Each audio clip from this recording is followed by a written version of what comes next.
Om Shri Sai Ram, offering my most humble and loving salutations at the lotus feet of our beloved Bhagwan, Shri Satya Sai Baba.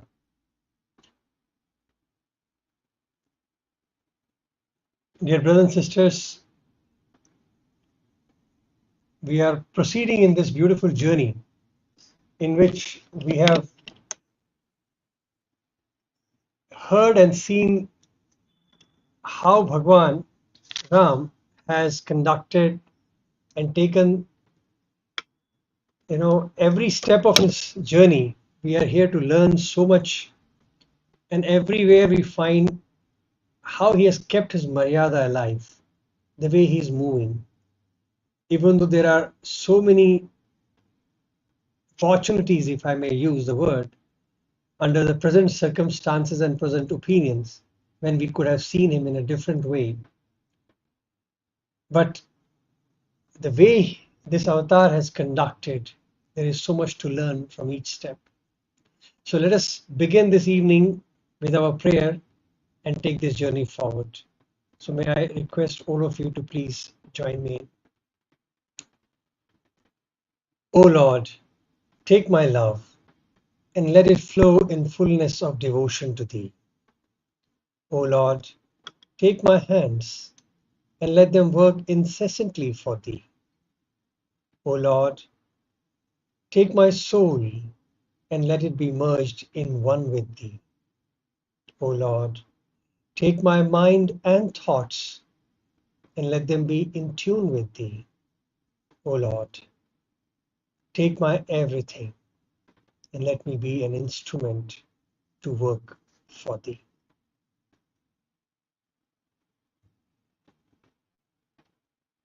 Om Shri Sai Ram. Till now, our story has reached when the Crown Prince Angad was sent by Ram to Ravan as a final missionary and a final, as they say, the peace messenger, Shanti Doot. I am recalling that even Lord Krishna during the Mahabharata time played this role himself, because strangely enough in that avatar he had not chosen to be an active participant in the war. He was not the main opponent, but he played a very crucial role. In this avatar of Sri Ram stood as a one party in this war, representing dharma, representing Maryada. And that coveted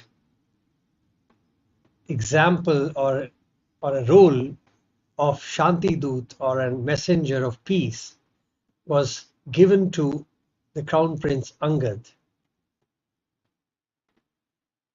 And that we have discussed in last episode, why he was chosen and what he did there. And the amazing thing is that each one of them went there,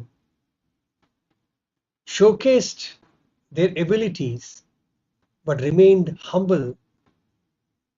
And that humility can only come, I feel, when the realization that all that power and show what they are able to project is because of the innate divinity supporting them and behind them.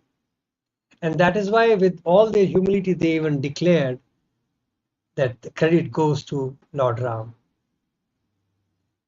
Even Angad was the one, who whose feet nobody could move. So you can imagine if a person of Angad's caliber, who was just a young boy at that time of war, and he had not even, before this episode, we have not heard anything great that Angad might have done in a physical parlance, which only shows that Angad was one among many. Even though Hanuman says that, Mother, I am one among many and the lowest and the smallest one in the army of Sri Ram, that could have been interpreted as Hanumanji's humility.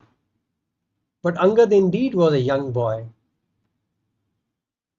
And when he comes back with that conviction of his own assessment to Lord Ram, and then we have seen how the process continued, and Ram now finishes the bridge and they land up in Lanka. So that we'll take it up now. But what happens after this is very interesting. And here we would like to let me invite my brother Jagdish here. Sairam, brother Jagdish. Sairam Bhaiya. Sairam to all the viewers. So, brother Jagdish, we are last time also we were discussing the same point. You know, the Angad is now back to Ram, and he has reported his whatever he did and whatever has happened transpired. But behind, when Angad leaves, there is a very interesting thing, and that thing that highlights an aspect of Ravan, or I should say, Vinashakale Viprita Buddhi. A scholarly persona like Ravan. So we can, there is always a kind of, I've heard some commentators even giving that Ravan did it purposefully. Well, Mhm. that we can make out later on, that probably he would have, but as the context of the story goes, it only shows what normally happens to people under these circumstances. And that is, as beautifully quoted, is Vinashakale Viprita Buddhi. When Correct. the adversities, when the times are bad, negative, even the buddhi, the intellect, gives up on you. Exactly. So Yeah. here we are finding couple of beautiful things, that how so many people around Ravan try to console him, try to guide him, counsel him, and that shows couple of things. And I would like your opinion on all of that.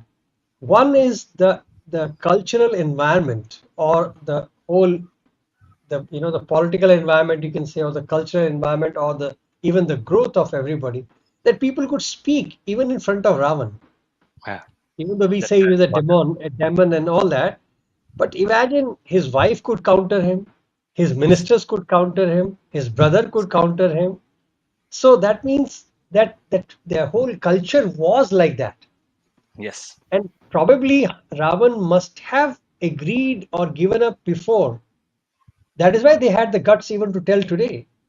Yes. But this time he did not. And he played so dumb, even though he saw the calamity, he saw the destruction, yet he turned blind. And it is, as a normal person, we can accept that, yes, to a normal person it can happen. But to a caliber of Ravan, that sounds little tricky. That, hey, Ravan, couldn't you see that through, What do you think? Let's start from here then. Wonderful. Yeah. So first of all, going down to Om Shri Ganeshaya Namaha, Om Shri Mahasaraswatyai Namaha, Om Shri Gurubhyo Namaha, Hari Om. Going down to Bhagavan Sri Rama and Sai Rama, and also to the Ramayana text itself, which where they say that Valmikir Munisimhasya Kavita Vanacharinaha Shrunvan Ramakathanadam Konayati Parangatim. It says. So it seems by listening to Ramayana, who is that who doesn't cross the ocean of samsara is what they're saying. By with that shloka, I bow down to Ramayana, and going ahead with that question that you just posed, Bhaiya. In So going back all the way to Sundarakanda, right? In Sundarakanda, Hanuman actually, as soon as he sees Ravana, he says, "Oh my God, aho dyutihi, aho dhairyam, aho viryam." He says, "Arey, this person, he has such a tejas." And not just Hanuman, even when Sri Rama sees Ravana for the first time in the battlefield, he praises him. He says, "What dhairyam, what tejas this person has." And and in the end, even Hanuman says, and even Rama says, yad yadharmo na balavan, they say. Okay, which means if only the adharma that he did was not so powerful, this person is of such tejas that he would have ruled the three worlds. Okay, this person would have been in the Indra Padavi, ruling over the three worlds, only if his adharma was not in the way of that. Okay, so that Ravana, who has been, Ravana is such a scholar. He has been even attributed with things like Ghanapatha. So Ghanapatha is one of the toughest ways of chanting Vedam that we also do. It is also in practice today. Any mantra that is given can be chanted in the Ghana way, and it is quite difficult because Ghanapathis, the Vedic scholars who are called Ghanapathis, if they are given any mantra, that mantra is chanted in a set in a particular formula. So they divide the mantra into its pada, and then they chant it in a particular sequence, okay, with a formula. So it's very difficult. Okay, and any mantra, and it seems this type of patha, ghana, jata, ityadi, there are about 5 6 different types of patha, even more. All these types of patha have been invented by Ravana. That is the Oh, caliber of this scholar that we are speaking about. Okay, and you would see the Shivatandava Stotram. It is so beautiful. Okay, such a scholar that we are speaking about, and such a scholar, he becomes a dasa to one of his bad qualities, which is kama. And like Bhagavan says in the Bhagavad Gita, okay, Sanghat Sanjayate Kamaha, Kamat Krodho Vijayate, Krodhat Bhavati Sammohaha, Sammohat Smriti Vibhramaha, Smriti Bhramshat Buddhinasho, Buddhinashat Pranasyati, right? So, just like Bhagavan says in the Gita, because he is Lola, or because he has become a slave to his Kama, he has become a slave to his Krodha. Because of that Krodha aspect, he has now, that Mohanam, or he has become deluded. Okay, because of the delusion, his mind is spoiled. Because of the because his mind is spoiled, his buddhi has become, his buddhi nasha has come. Okay, so therefore he is not able to think straight, right? So uh, no matter what is the counsel that is being given by elders in his family, by Mandodari, his own wife is giving him counsel, his brother Vibhishana, he tells him, bhaiya, this is not good. What you are doing is wrong, not just for you, but because you are the king of the whole Rakshasa clan. If you do this, the whole Rakshasa clan is going to die for your fault. So don't do it. So all of them are, you know giving him these warnings, along with the forecast of what is probably going to happen. But yet he doesn't heed. He says no. His that karma is, it becomes so important over the rest of his whole life, the rest of his kingship, everything. That is the level of buddhi nasha that we are speaking about. see, when the story goes in which Ravan leaves because of this whole thing, he gets really dejected. Actually, he's depressed inside. Even Bhagwan Hmm. writes it like that. And he goes back to his inner chambers and he goes to the lady's side and he meets Mandodari. Presumably, he expects Mandodari to kind of counsel him and, or not counsel actually, to help him get out of this feeling. But Mandodari, on the other hand, comes back very strong. And it is, I would encourage people to read that part because it is a counsel not as a wife to husband alone. It is actually very, I found it very, what should I say, enlightening. A lady, a person of self knowledge, a person of enlightenment would speak like that, and who has no fear. Fearlessness, I find, is a quality of a spiritual being, because once you have achieved that, then there is no fear that way. And she Yes. could speak her out so much that when I read Bhagwan, how he has narrated it, that she actually scolds and counsels him for a long time. Yes. And Ravan does not respond at all. He remains quiet. And that is a very interesting part, which I felt that, even as Ravan, he was listening to her. Yeah. But what was he processing? And that is where, when you mentioned the shloka, I am forced to remember that I feel, this is Upanishad's quality, that these people were so perfect in their life. They lived the Upanishadic verse to the T. So whether you read Ramayana and study it and go in depth, or you read Bhagavad Gita, it appears to be very similar. Yes. So when you say, krodhat bhavati sammoha, sammoha smriti vamsha, smriti vansha buddhi nasha pranashyati. See the sequence of event that from how the anger takes, and then there's a shloka also why anger comes, Yes. there is Sangat dhyayato vishyat sanjayate punsa, kama.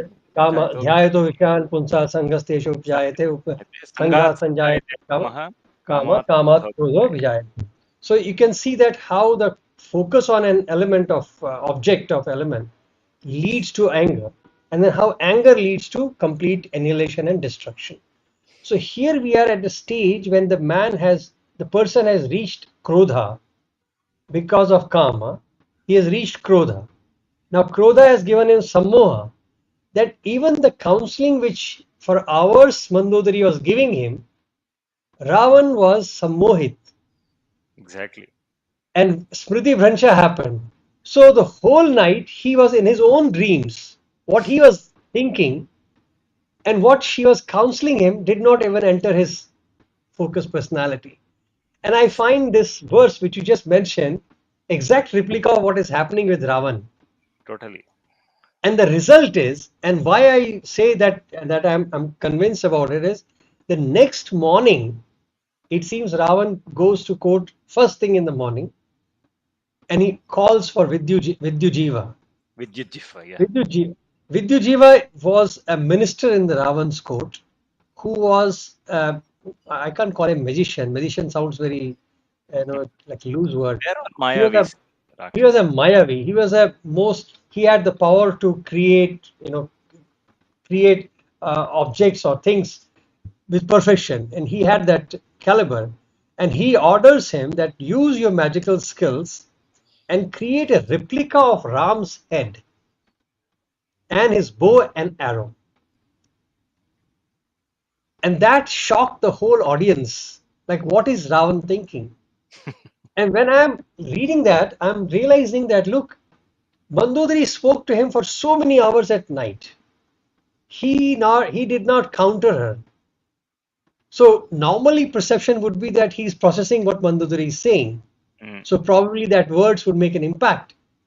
But when Krodha has reached that peak, that it has crossed that limit of Krodha and it has gone into Sammoha, Uh, then whatever wise counsels come, you do not listen. yes. Isn't that interesting, Jagdish?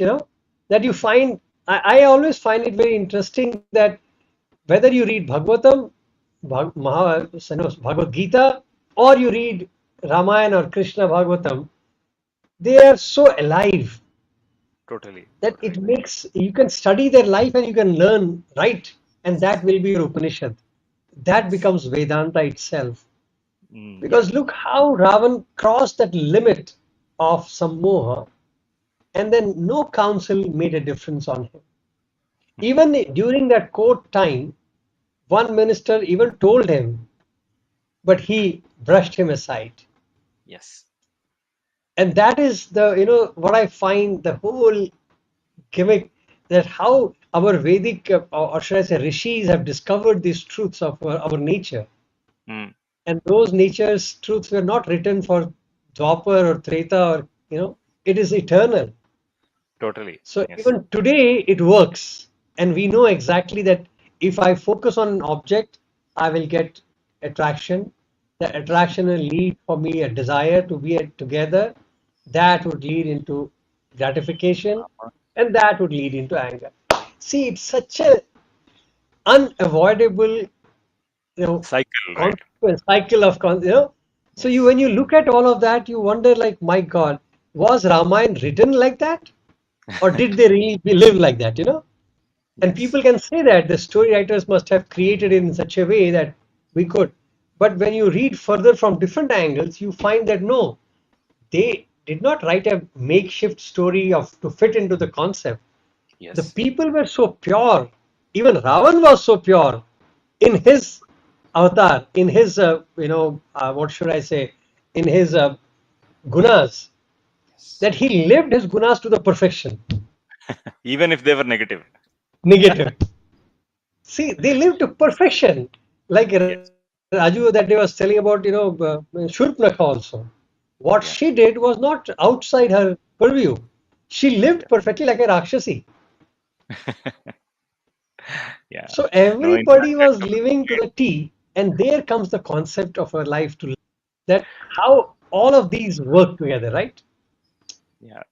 At one point, So Ravana, in please, fact, says that, I'm a Rakshasa, and therefore my traits are to just go and, satisfy my desires. Be it whatever the way, the path which I take to satisfy my desires is not important. So, if you look at the four Purusharthas, it is dharma, artha, kama, moksha, right? So, artha and kama both have to follow dharma. They have to be dharma baddha in their path. But here Ravana says that no, I am a Rakshasa. My nature itself is in a way that, if there is a desire, I'll satisfy it. Okay. So that is the, fine difference between Rakshasatva and Manushyatva, that dharma is basically the underlying thread based on which the rest of the artha and the kama follow. Moksha, of course, is nirdharmaka. It is beyond dharma. Jagdish, since you mentioned it, let me share my thought. I'm just thinking out of my head. We had a small discussion in which I was trying to classify this whole dharma of each growth consciousness. Yeah. So when I look at, a saint, for example, let's start from the saint. Top is a little difficult to even process that way. So saints have a dharma of being selfless. Okay. So whatever they do it selflessly. There is no personal gain or interest in their sainthood. And Mm, if they get, they repent for it, and there is a story for penance and all that. mm, But the quality of dharma of a saint is to be selfless, and that correct. is how they process themselves. If I'm just putting it, you can Mm, correct me. So then, if you look at humans, I find humans have a dharma of intellect, but they must have discriminatory. So they are following dharma as per logic of what their roles are, and that is mm, why you have those ashram vyavasthas and all that. So but yes. basic idea is that in human caliber the dharma is of in intellect. It's a Mm, buddhi. yes. I think probably that's why they are called, dhiyo yona prachodayat. So Mm, let my buddhi grow. So this a human element is buddhi. Then when you come to animal, I find animal is gratification. They are reactive. yes. So they have a hungry, they want food. They want to sleep, they will sleep. They will wake Yes. up, instinctively they behave. So for Mm, animal is there is gratification. For devils, demons, or rakshasas as we call them, for them, when I looked at this whole hierarchy, I found they have unsatiable desires. yes. Like it is like an open, bottomless pit. Mm, So anything they see, they want to get it. yes. There's nothing like holding, there's nothing like processing, there's nothing like hunger. If the Mm, food is in front, grab it. If yes. you like something, grab it. The nature of Rakshasa is an unsatiated desire. Yes. And that fits into the definitions if you look at it. What do you Mm. think? I'm just Yes. giving you what came So, to me as yeah, bhaiya. So one thing I wanted to mention here, that dharma, right, is a very broad topic. So if you talk about dharma, um, there is something called a deha dharma. So one of the dharmas that a person has, irrespective of whether he's a rakshasa or an animal or a human being or a saint, even for all of these, the deha dharma is to keep it alive. And for a saint, it is much more clear. He wants to keep his body alive because that is the sadhanam through which he is going to reach moksha. For a devil or for a demon, on the other hand, the only reason why he keeps his body alive is because he wants more and more vishayas. He wants to experience, he wants to satisfy more and more desires, right? So But however, there is also a Shashvata dharma, okay, which Atma.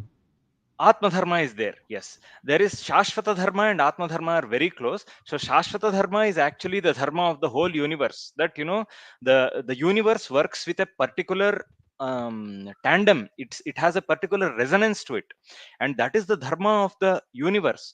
And as a part of the universe, a creation or a being should not do things which are against that, right? So in fact, one of the things that Ravana did, I mean, that way, going by the definition of dharma that we just mentioned, right? Can we say that it is totally completely right for Ravana to actually bring Mother Sita and many other women like that against their wish, or to force himself on the whole world like that and to torment other people's dharma? It may, I mean, it may be Ravana's nature, but it can't be called that Shashvata dharma, because the whole balance in society is spoilt because of this one person who has this unsatiable thing for desires, right? So his desires are unsatiable, and then he because he's powerful, he applies his power on the whole of the society and spoils everybody's dharma. So that is not tolerable, right? So that to the Correct. Paramatma is, yes, See, Bhaiya. even any time, any element, there is a maryada to it. Hmm. And there are, I think that maryada is a broader term. So Hmm. for a Rakshasa, the maryada could be slightly loose. For humans, is a little tighter, and for saints and seers will be much more tighter Hmm. because they have to follow to the T and they can't deviate from that. Yeah. But there are, as you said, Shastrata dharmas in which, see, it's like I can move my hand, but my freedom ends where your nose begins. So Yeah. the point is that I can do what I want, but I cannot intervene into your freedom and then Totally. expect that my freedom should be respected. So if Yes. that goes to, I feel, across the board that way. Yes. So Yes. it is that is also an interesting aspect to look at, right? Yes. And one more last point about dharma is that dharma is situational in its attributes, right? So, um, how should one? So, for example, right? What is Hanuman's dharma when he goes as a duta? So the situation that he's placed in is that he's a duta. So he identifies himself as a messenger of the Lord, and therefore he has to do that um, duta dharma to perfection. So he, it is again situational, right? So in what situation one is, he has to completely um, you know do the activities, do the duties of that dharma. But for example, but Ravana was in no situation where he needed to really go and force himself upon the whole of the society. It was not necessary, but it was just his No, greed, the, and it was see, out of. even though when we say Yeah, even though when we say that as a Rakshasa, he was allowed to, not allowed actually, but his nature was to, you know, Yeah. jump for it, cater for his desires. But because Correct. he trespassed the desire and went Hmm. into somebody else's desire, and Correct. that is where the fault line is drawn. That Totally. Ravan could do Yes. what he wanted to, but he cannot do to somebody who does not want to do. Exactly. So if you want to take me, kidnap me, I should be allowed, willing to go with you. If I'm not, then it's a counter, right? So Yes. I think there is a very thin line there to understand why Ravana's conduct. And secondly, another aspect which I heard was that since Ravan's father was a great saint, so he was a half Brahmin also. Yes. And that was a kind of a counter which was running in Ravan.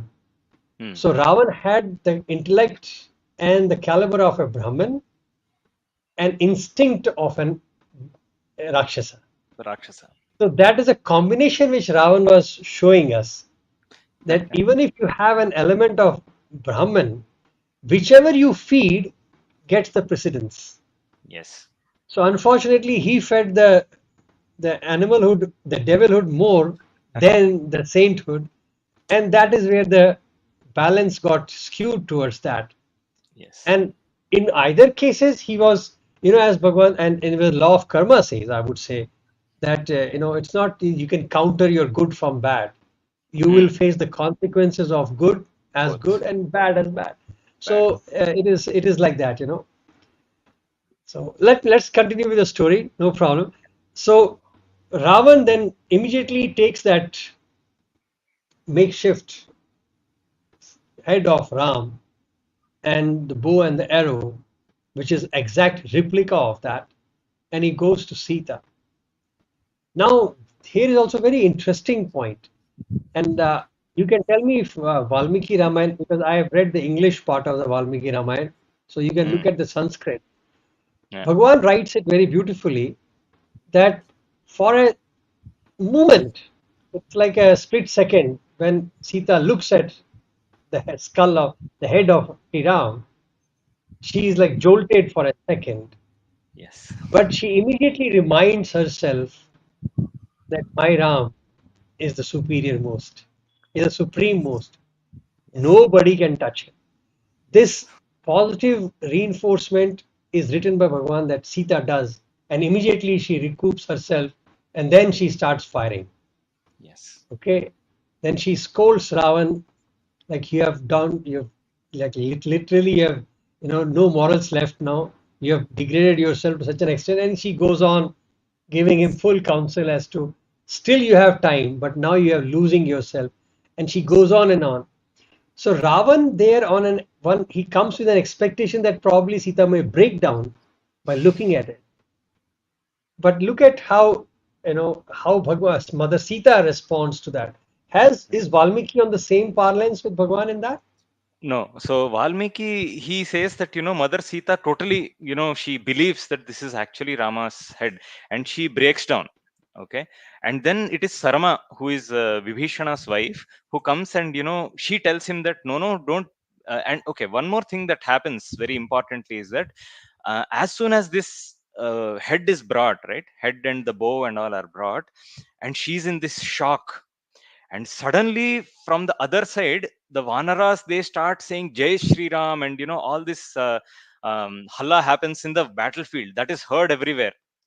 And there is a sudden emergency, and Ravana, the Prahasta, who is Ravana's minister, he immediately comes and calls both of them, Ravana and Vidyutjifa, to the sabha. As soon as these two Mayavis go back to the sabha, these go back. The Maya head and the bow, they Yes, disappear. disappears. That Disappears. gives Mother Sita a little bit of consolation, and she's just trying to understand what is this Maya. Then Sarma comes and pacifies her. She gives this counsel See, to mother, and actually, the rest sequence is same. Bhagwan yes, also writes it very beautifully that Mother Sita gets a little jolt for a few, like for a moment, and then she recovers and stands yes, on her feet. Nothing is wrong. yeah, And that is where, at the time when this whole discussion is going on, and Ravan is getting really angry now that his trick did not work. At yes, that time, they hear that Jai Shri Ram yes, shouts, yes. and that is Swami also says. But Bhagwan adds one more line that even Mother Sita shouts Jai Shri Ram. Okay. Oh, wonderful. Acha. That she says he shouts loudly Jai Shri Ram, Yeah. and that is where I don't know that the messenger comes to inform Ravan, or Ravan feels by the noise of monkeys is so loud that Ravan and with ministers they leave the place immediately.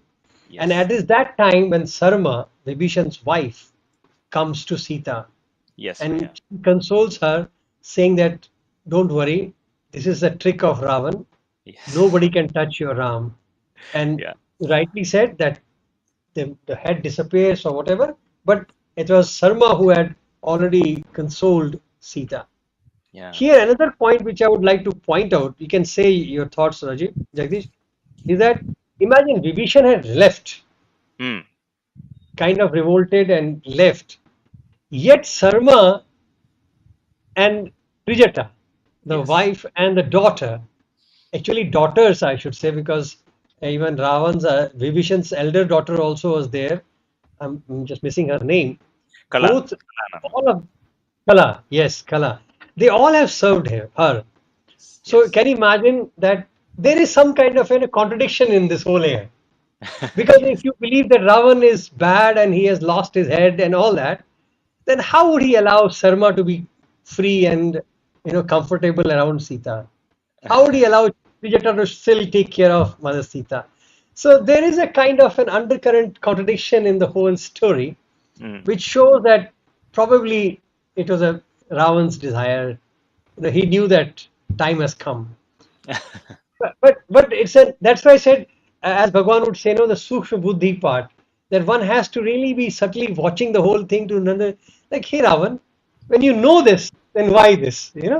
Yes. Even what do you call Meghnath questions his father. Says, Father, when you know that he has always countered you, Mm. why did you let the uncle leave Leave. Yeah. and take refuge with Ram? And there Ravan makes a very lame excuse that I want to see who will support him. Okay. You know, so you when you hear this and you like, really, a Ravan who could chop off anybody's head for a small mistake, how did he let Vibhishan go? Then how did he let Sarma and Trijata continue their lives as normal as ever? Yeah, So that's these are total. the points which we have to really appreciate, that there is an undercurrent Mm. of these people. Maybe that's how the whole Ramayana is. That when divine cannot express, when Ravan can't express, but they have to play their role to the perfection. Yes. If they must get fearful, they will get fearful. If they must get angry, they will get angry. But undercurrent, they know exactly how to play the cards. Yeah. I find that interesting. Don't you think that?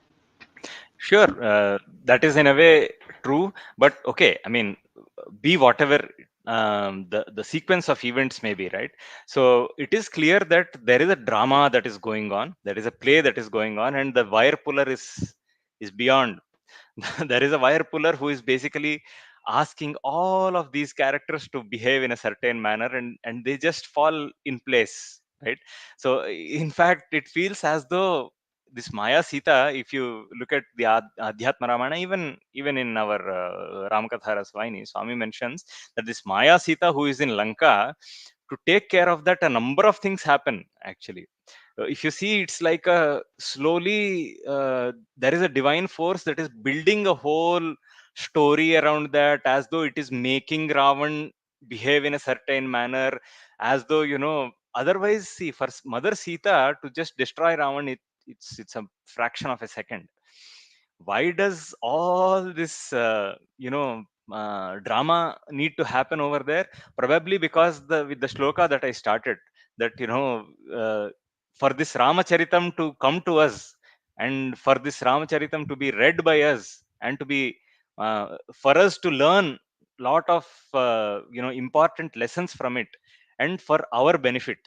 That's all I can read from it, that all this drama has been allowed by Bhagavan for us to learn those small small maryada things, small small dharma aspects, and for us to imbibe.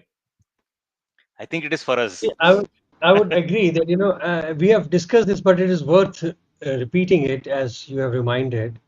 Even Bhagwan explained that. He said, people always think that avatars come to destroy evil, Yes. and by that they always mean a person Yes. or persons.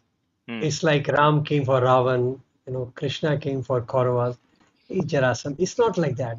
Hmm. And and then we have noticed that when Bhagwan narrates these stories, he would give least importance to the war aspect or to killing aspect. He'll just mention it as if a small story has happened. So Yes. killing is which for which the whole the depiction of Ramayana or Krishna avatar is done. Bhagwan literally underplays that as if it is nothing. It's not important enough.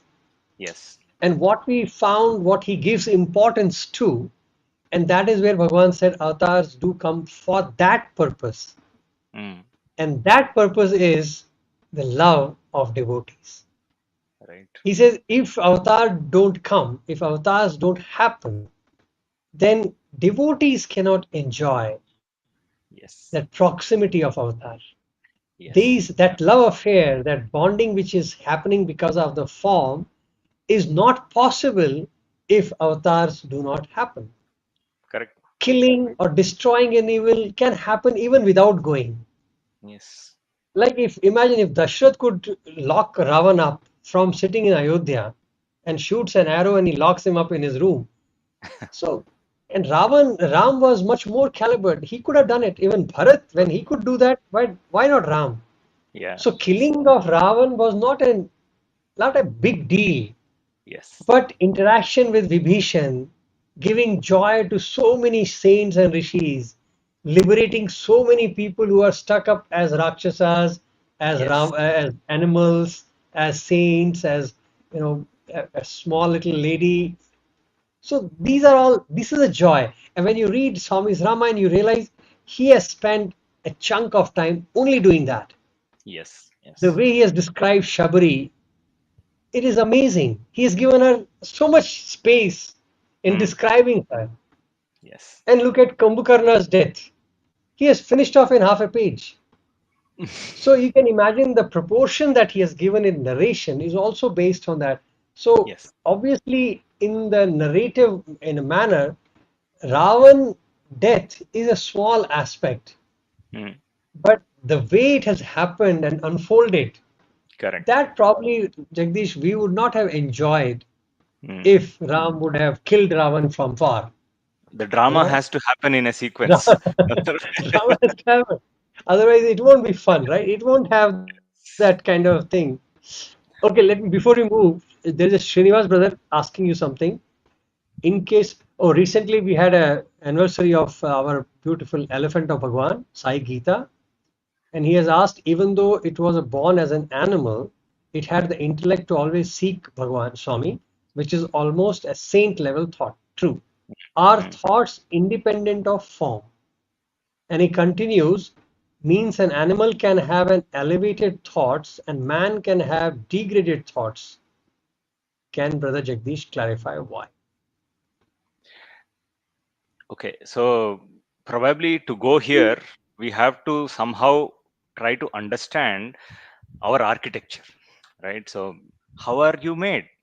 So, how is any human made? So, what the Shastra says that you are made in multiple levels. So, one of the models that explains a human being or person is basically your Taittiriya Upanishads, your Bhruguvalli, which divides a person into five different sheets, right? Or in fact, six different levels, where the sixth level is the Atma itself, um, which is very, very subtle. So we can't speak of that.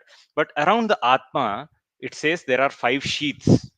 Okay, the Annamaya Kosha, the Pranamaya Kosha, the Manomaya Kosha, the Vijnanamaya Kosha, and the Anandamaya Kosha.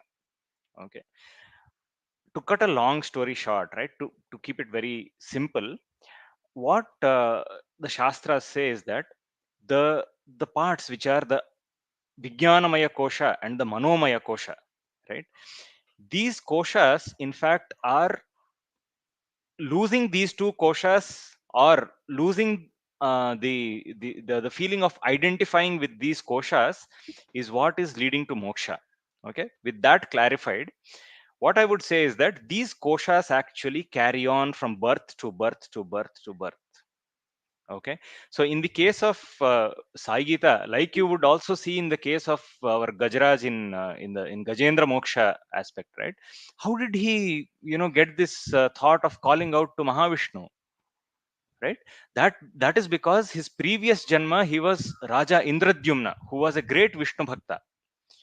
Okay, very similarly, I am very certain that our Sai Gita would have been a great bhakta in its previous life.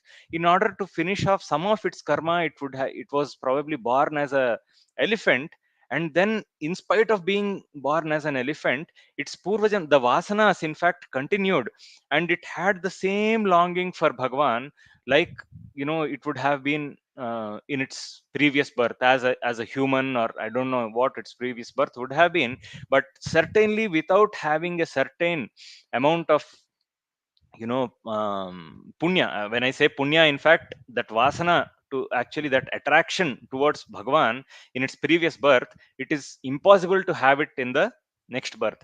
I think that's the thing, that this in fact the Shastras also agree. They say that these Annamaya, the Manomaya and the Vijnanamaya koshas, which are our buddhi, the intellect that we have, and the manas, the mind that we have, they carry on from birth to birth. That's what they are saying here. So every child that is born, that's born with a certain amount of intellect and with the sattva rajas tamo guna qualities that they bring with them. And then on top of that, there is a mind which also has its own purva janma vasanas, and then that gets trained again in this life. Okay, so that keeps happening in every life, right? So just like that, you will see that Ravana, he has brought negative qualities with himself, and he, okay, in Ravana, you can also argue that Ravana was Jaya Vijaya who have come. They have come with a particular drama that has to happen. So they are already part of a particular drama that has to happen, where the Lord's greatness has to be highlighted, right? So that is slightly different. But then this aspect of a person carrying their vasanas from life to life exists, and that becomes the reason in many cases for a person to have either elevated thoughts or negative thoughts. And that is true in the nature of, in the case of animals or humans also, right? I think I have answered that question. Just want to add here, Bhagwan once had mentioned that Saigita was a saint in her previous life, See, see. and because of certain, you know, uh, incomplete processes, she could not achieve her fulfillment. Hmm, So I brought her in this life. And then obvious next question was, Swami, why not a human birth, hmm, which is apparently supposedly the better one? hmm. So Bhagavan said that is from your human understanding in a normal way. Yeah. But if I would have brought her in human birth, then she would have been obligated by human parental and dharmic regulations. And Yes. then by the time she would have allowed, then she would have trapped into her own karmas and all that. In this birth, as soon as she was born, I pulled her out. See that. So she was the purest being. So imagine born as an elephant in a forest, and Bhagavan goes there when she is born. Within few days, Swami goes there and picks her up. Yeah. So the child has not stayed with anybody except Bhagavan. Bhagwan. So he said that was not possible if I would have given her a human birth, Yeah. and See. that is why. And in this birth, she remains 24/7 in my memory, in my thoughts, Wow. and so she has to finish. And we all witnessed that Saigita, an elephant, should have been living for 100 years, and she died not even half. So because her job was done, and she literally breathed Bhagwan. So, Brother Yes. Srinivas, you're right that she did. And yes, I would totally go with Brother Jagdish has explained that thoughts are independent of the form, but they are the, what should I say, the reason for the form. Hmm. We carry our thoughts from one Yes. form to another form, but Yes. which form we will get is also dependent on what is best for us in moving forward to God. Yes. So it does not necessarily mean that one has to be in a human form to achieve God. But yes, human form must be God to finish off. And then, like Bhagwan's grace, as we say, so you may be born as Sai Gita and finish the karmic obligations, or Jack and Jill like dogs with Bhagwan. So there are so many animals who are with God, and they were amazing. I wish, in Bhagwan would say that, even if you have an iota of love and affection they have, we would be liberated. So obviously, the being a dog or a form of an animal or a, Saigita is not something inferior to having a human body, Yeah. but there is a purpose for each. Yes. And anything which escalates or accelerates our journey to God is Right. perfect. But Yeah. obviously, thoughts are responsible and they are independent from that point of view. Am I right, Jadu? Yes, we are Cool. totally. Just one thing to add, what I felt was that, in the case of Sai Gita or Jack and Jill, right? These animals are special. They are, they have a certain privilege of directly being, in the presence of an avatar for a long time. They are blessed in that way. But otherwise, the human birth has its own abilities, has its own speciality, because it has this faculty of buddhi, which is much better developed than any other animal. Okay. And with the help of this buddhi, which is why dhiyo yona prachodayat, just like the way you said some time back, just with this ability of buddhi, our we are supposed to know what is shashvatam, what is ashashvatam, and finally go for Swami, who is the shashvata dharmagopta. He's the only shashvata in this whole creation, right? So that's the ability that a human has, but not any other animal, right? Perfect. Okay, as we take the story forward, I believe Sugriv and Jamvant, they discuss and plan the siege. And that is how the war continues now. And Mhm. they plan, and this whole plan is presented to Bhagwan Ram, and he approves, and they go ahead. So they wanted to control all the four sides, so the four gates of Lanka at the same time. And that's how they chose their commanders.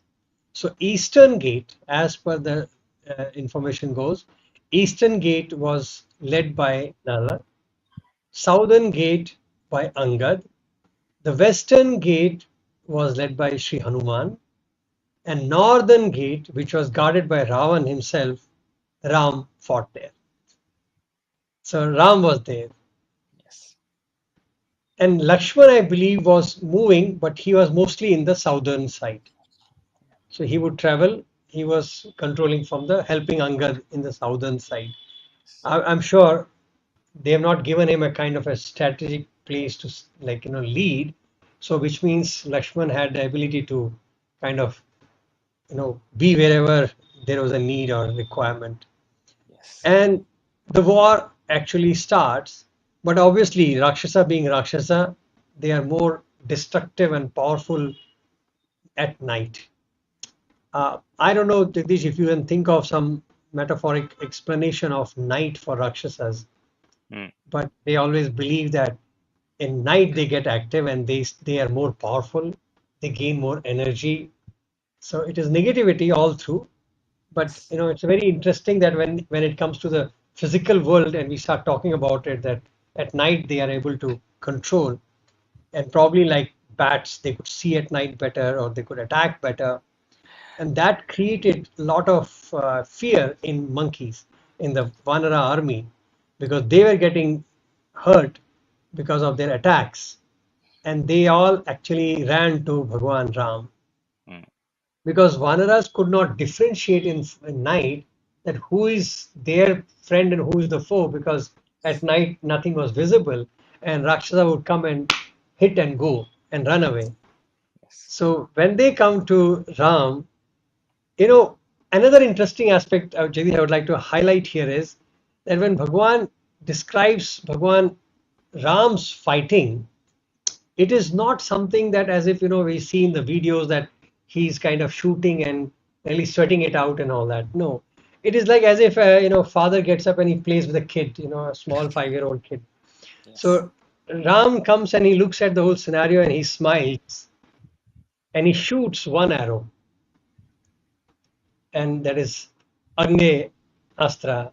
Agni Astra. It's a Agnes. fire arrow, Agni Astra, and which actually, in a simple letter, he explains that it destroys the darkness Yes. Yes. and it dispels that mirage or that kind of maya of Rakshasas. And Vanaras regain their self confidence and they vanquish Rakshasas and they flee from there. Yes. So it is a very interesting aspect when you read Ramayana from that perspective. That Ram, whenever he has entered into the battlefield, he has not done any kind of a sweating out, fight. And most of the time, he has only shot one arrow. Yeah. unless he tried to play, which he did with Kumbhakaran, and that we'll see as we come there. Other than that, whenever I've found, even when Valmiki he went, Vishwamitra, he shot one arrow and finished. Everybody was done. So it's very interesting to see how, the whole, as I said, Bhagwan, he narrates these stories in such a way that you understand the importance of it. For him, it was like, okay, you're getting disturbed. Let me take care of this. And he shoots one arrow, and rest people do that. So that is how Ram played that whole part of supporting, and the war continued. Jagdish, any thoughts on these portion? Yeah, Bhaiya. So the metaphor that you mentioned, right? So it is the tamoguna, in fact. So what does tamas mean? Tamas means that which doesn't allow you to basically see light. Okay, the tamoguna is high in rakshasas, and therefore they are active at times when you know no others are really active, right? So people who have sattva guna normally are which is why Swami, why did Swami give us this a schedule in our hostels? He said by 10 o'clock nights lights off, you must sleep, and by 4 o'clock you must, or 4:35 5ish, you need to get up and do suprahatam. Why did he say that? Because these are attributes, these are practices which allow you to improve on your sattva gunam. And on the other hand, it is very popular nowadays that people eat very late at night, at 12 in the night, at you know late night parties, eating that time. You would I mean, you would have read at many places, and you would have seen that such people actually become fat very fast. They do not have good sleep cycles, they do not have good digestive processes, and because of all this, what happens? The mind also doesn't function in a proper manner, so it gives you more negative thoughts. So that is when the tamoguna is active, because at the night the tamoguna is at its peak. That's why they say that rakshasas are most active at night. And also, if you look at it more metaphorically, if you say that it's a fight between the good, the sattva guna and rajoguna and the tamoguna aspects, right? Even if you look at it like that, the tamoguna is most active during night. Okay, so that's the metaphorical aspect here.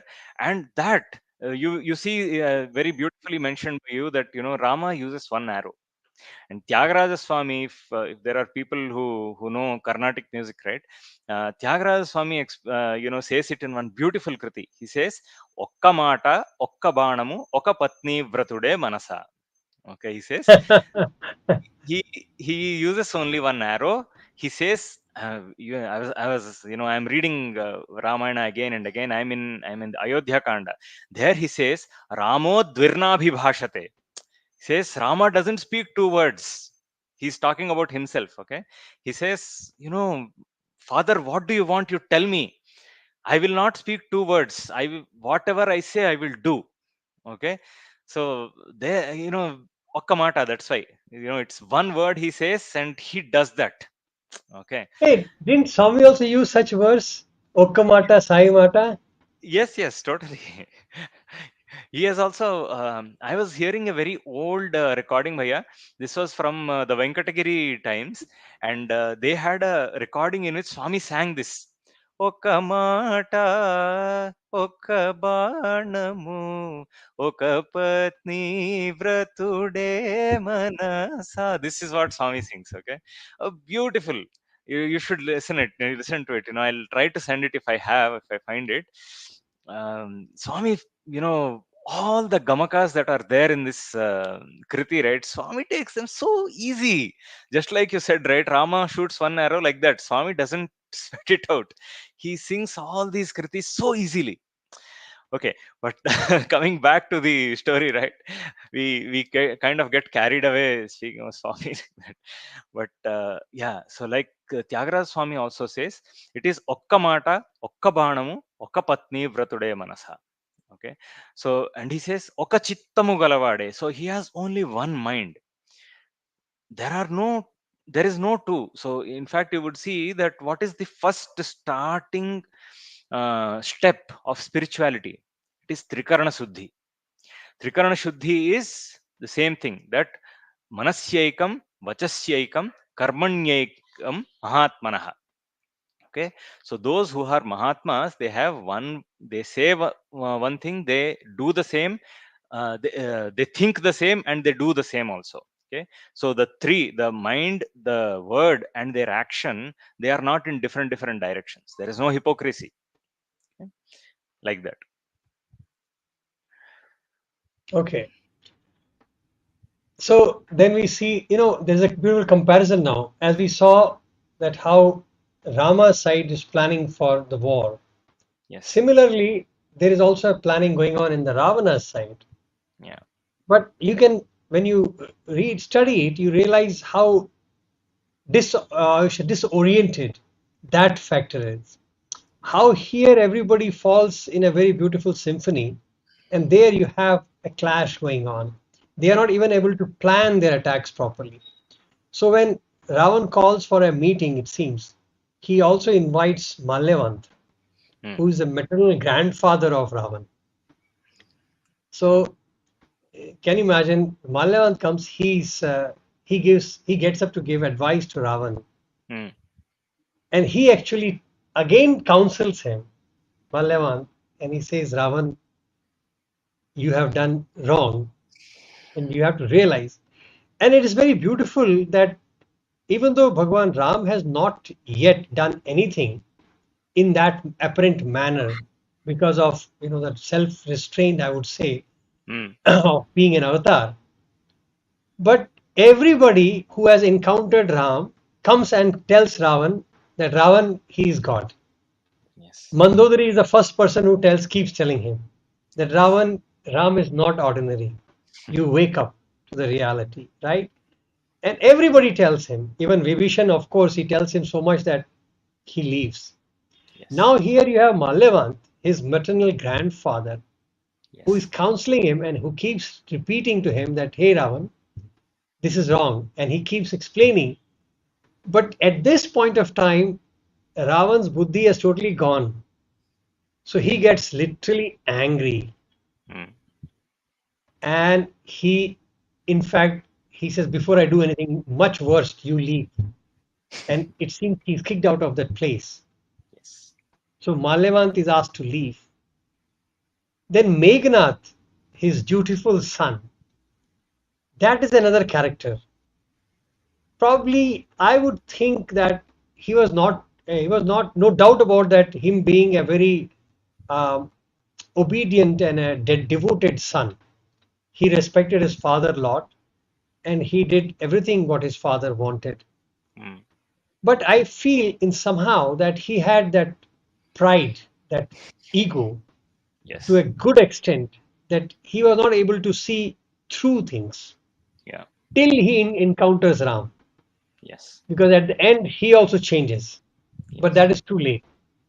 So here Indrajit, or Meghnath as we call him, and Indrajit was, as we have discussed, Indrajit was a title given to him, Meghnath, because he could conquer Indra.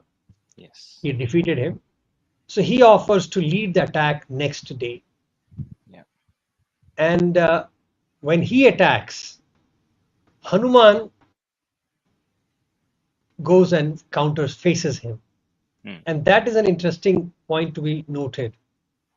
It's like who will counter you is also very Mm. equally important, Yes. because you cannot send somebody who is not equally calibered. So Meghnath was not a small, ordinary person.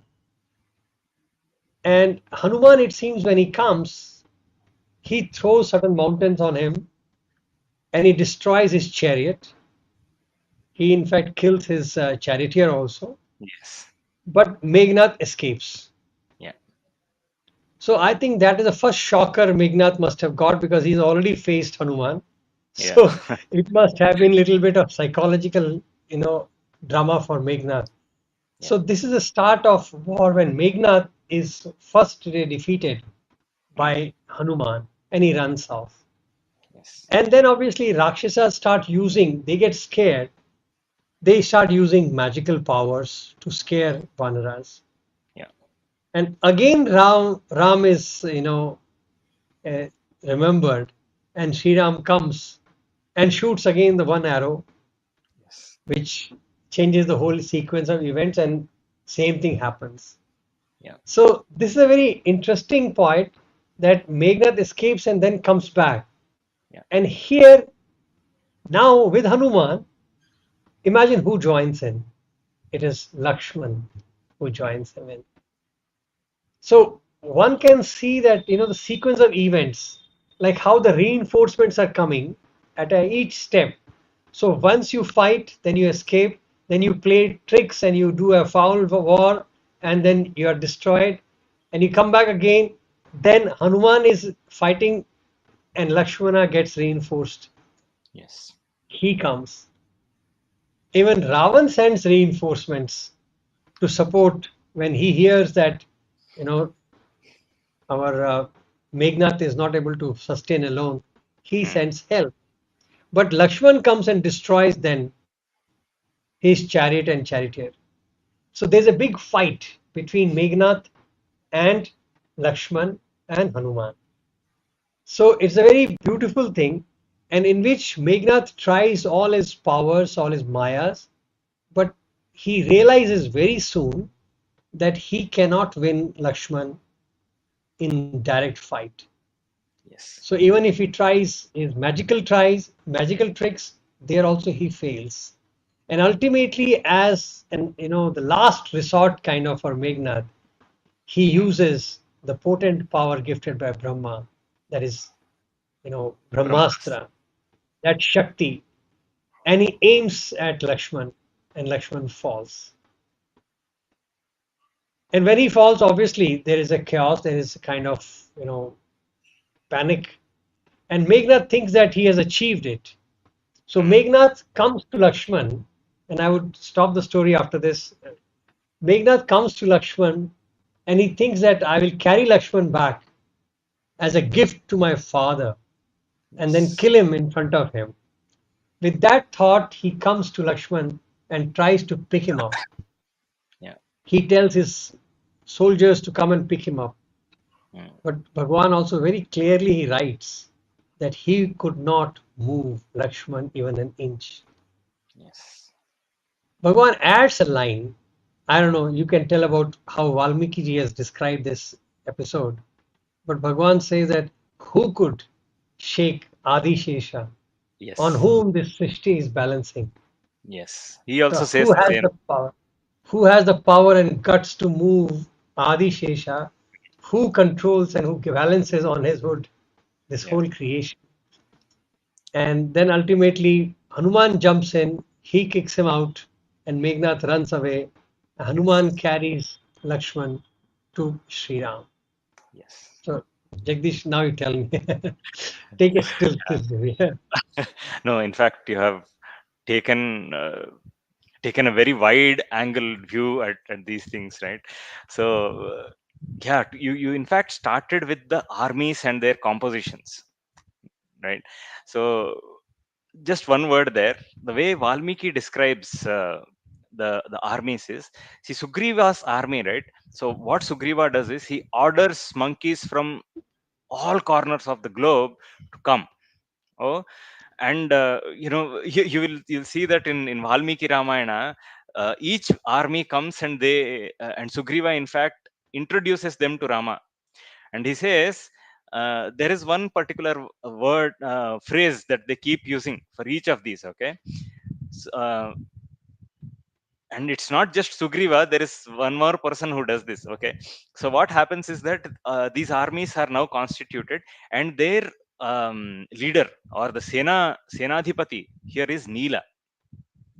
Look at the beautiful samya that you will which is unmistakable, which is so for the devatas, agni purogaha sarva devataha, they say. Okay, which means that Agni, the fire god, he is the leader, and behind him all the other devatas come. Okay.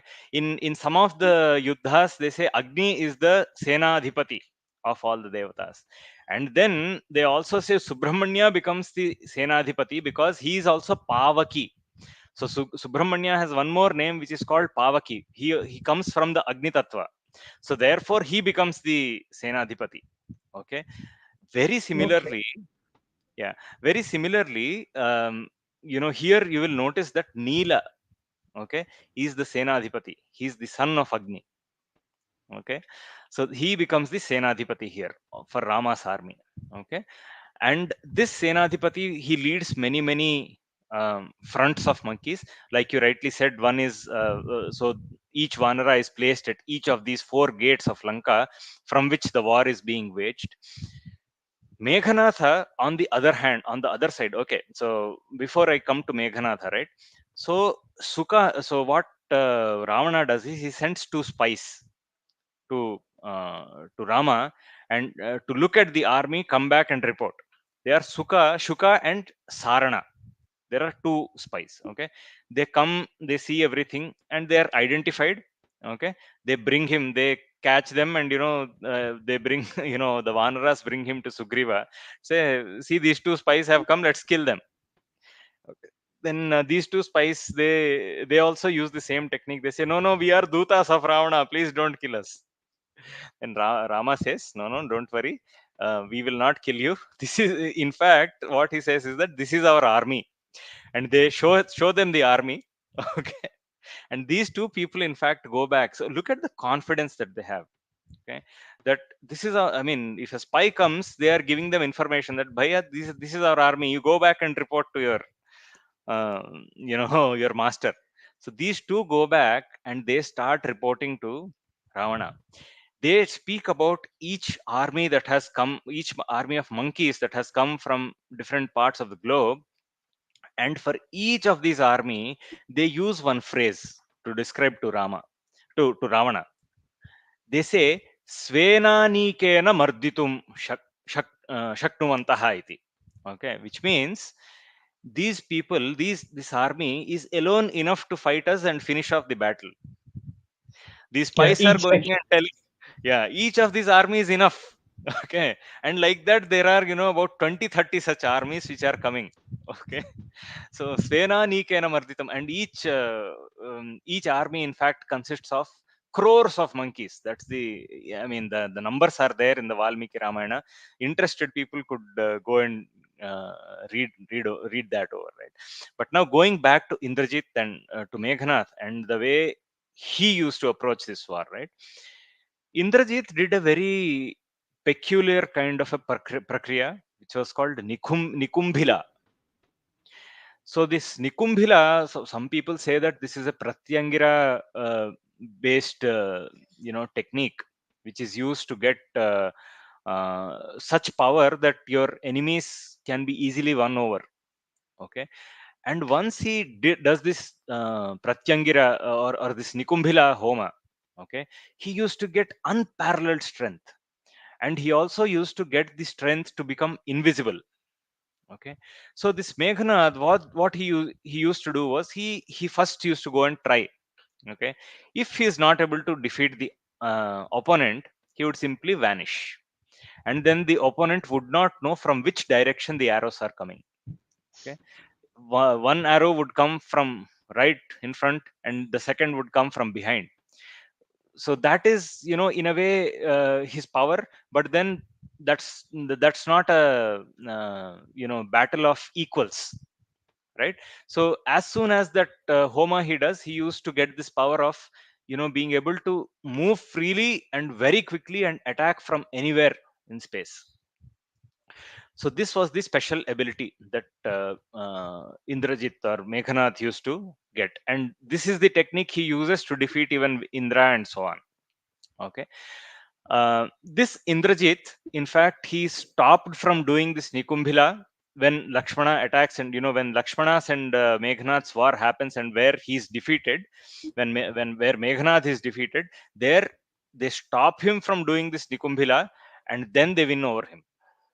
Okay, but okay, before we go these there, are spot. Okay, these are spot where they do that. Okay, okay, okay. yeah, but before we Okay. go there, coming back earlier, right? So what Indrajit does on the second day is he causes untold misery to the army of Vanaras. In fact, he is one person, he's one Rakshasa, on which the whole of Ravana's pride and ego is based on. Because of he thinks, he knows that if Indrajit is there, he can bring me out of any dire situation in any war. That is the kind of warrior that Indrajit is. And he also shows that in on the second day of war, right? He wages such a war that they don't know where he's attacking from. And in fact, Valmiki Ramayana, like you mentioned, Bhaiya, Swami does not go into the details of how the war exactly goes, but he kind of cuts short and he says this is he only covers the main points. And of course, from the point of sadhana, those are the main points that are important. But if you look at Valmiki Ramayana, he kind of describes, in a more detailed manner as to uh, how this happened. So on the second day, what he does is that he uses a certain kind of bandhanam which is called Nagapasha bandhanam. So this Nagapasha he uses on both Rama and Lakshmana, and they also are not directly fighting with them. He is invisible. They don't know where he is, and he uses this Nagapasha against them, and they are bound by these Nagapashas. And the whole army is now demoralized and say, "Oh my God, Rama and Lakshmana, they are themselves tied with these Nagapasha. What will happen to us?" And then Garuda comes and he frees both Rama and Lakshmana from this Nagapasha, and he gives. In this particular avatar, Rama is still in the form of a human, and Garuda is a divine being, right? So he bestows both of them with more health, and there they get more divine power. Okay, then the war again goes on, and like this, you will see that the Rakshasas in all adharmic ways they try to put the Vanaras down, and they try to bring their morale down. But at the same time, with a lot of valor, why this sometimes it becomes important, right? Is to from that we can get a very important lesson that in our pursuit of spirituality, in our pursuit not just of spirituality but of for anything that is of value to us, right? There will be many setbacks. There will be many setbacks. You can write it for yourself that there will be setbacks. But how do you bounce back? How do you come back, and how do you defeat that adversity? Adversity. That is what is that bouncing back, that strength of mind is what is being shown here in the Valmiki Ramayana also. Which is of importance to us because it's a very important lesson, right, Bhaiya? Yeah.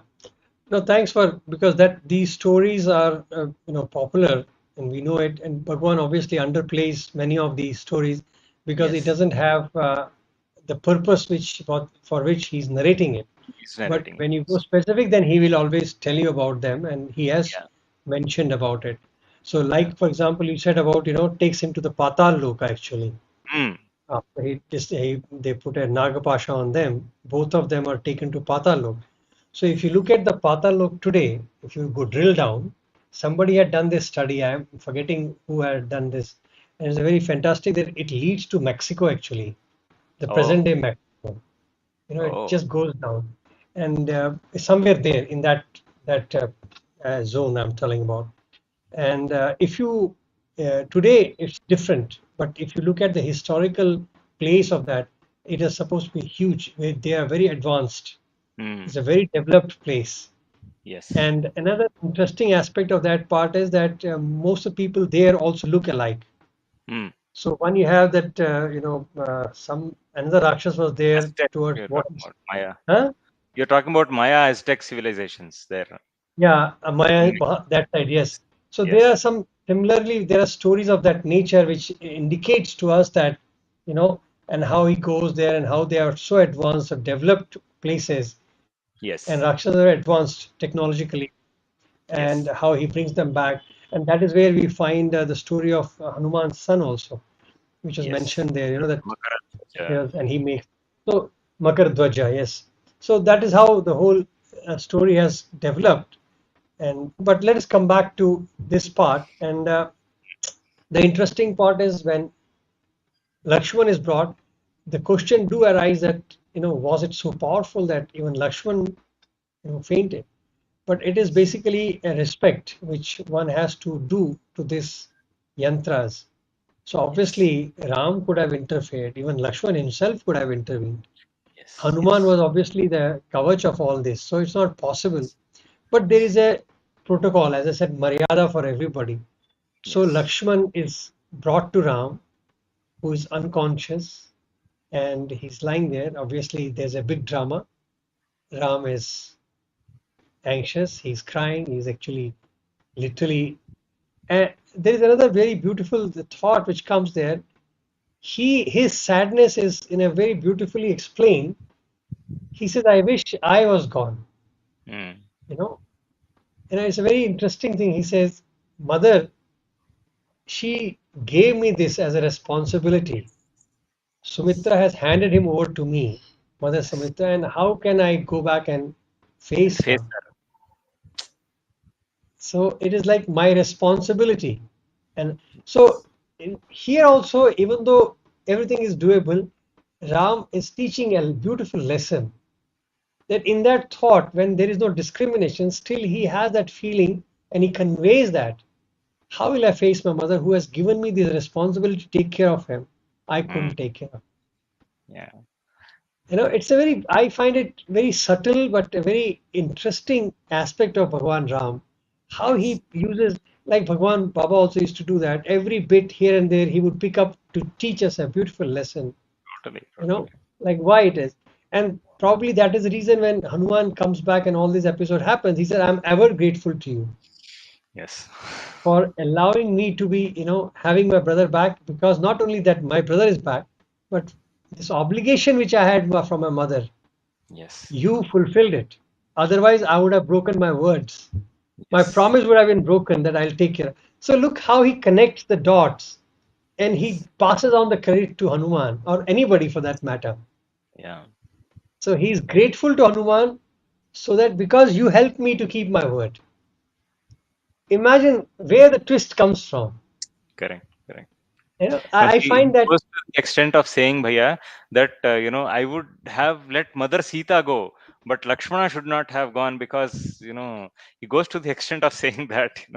Just imagine what imagine a imagine the way that they approach this. So the mm, problem is not that Lakshman is hurt or he's like unconscious. The yeah, problem is the word. The problem is mother. The yes, issue is different. So the yes, approach of looking at a problem is also different from a yes, positive sattvic eyes. yes, So the yes, we will look at as a revengeful, but he's looking at, oh my God, what will my mother think? yes, yes, It's like that. I find it very interesting to contemplate on aspects of Bhagwan Ram, how the avatars teach us these yes, nuances of life. yes, And then obviously Jambant, the eldest, who was even older at that age, mm, he comes and suggests that there's only one person who can help us is the chief, should I say, doctor or Vaid, yeah, is Sushena. He's Ravan's personal, Vaid care doctor. So physicians to bring him on. So Ram immediately, instructs Hanuman, and Hanuman takes off. And when he reaches, he feels that it's night time, and he's not sure if he has the patience to, negotiate with Sushena. So he carries him with his house. mm, Can you imagine? You carry somebody from the house, you lift the whole house and bring him down, and then Sushena comes out and looks at Ram. Actually, there is another beautiful thing that I find. Sushena is not against Ram, mm, and there is a kind of, obviously he has a fear of Ravan, but he has, looking at Ram, his attitude is different. So I do not, when I'm reading it, studying it, I realize that I do not find Sushena as kind of a Rakshasa who is trying to oppose Ram, who is mm, feeling threatened by Ram. I find a very willing doctor Yes. wanting to do his duty, Yeah. irrespective of whether Ram is enemy and all that. So it's a very very clear thought there that Sushena approaches Ram from that aspect, and then he obviously tells the location, and he says, "This is the thing I want, and if you bring me that jari buti, and then I can take care." And there is a very, I think, let me show you map here just to give people an idea what is the flight on it. So Dronagiri. if Yeah. audience can watch it, so this is a spot, you know, where it is written Dulakanda, Sri Lanka. So, and they're down here in the southern end of this is Mm. where Lakshmana falls. Okay, Yeah. southern end of Sri Lanka is where Lakshmana drops here in the where I would say L is written there, and that is Mm. a spot kind of a thing which maps will tell you where Lakshmana is, fallen. And then Hanuman takes off from here to Dronagiri, Yes. and that is a spot in Uttarakhand today where there's a range of mountain Dronagiri in which one hillock is what we call as Sanjeevani, Sanjeevani. and he picks up that this is a Dronagiri. So if you can look at this one, I've tried to zoom in, Yeah. and it is Nanda Devi National Park. Dronagiri is here. So in this range, this is the range of Chamoli. This is the whole range of Dronagiri. Yeah. So I believe one hillock of this was where Sanjeevani Booty was available.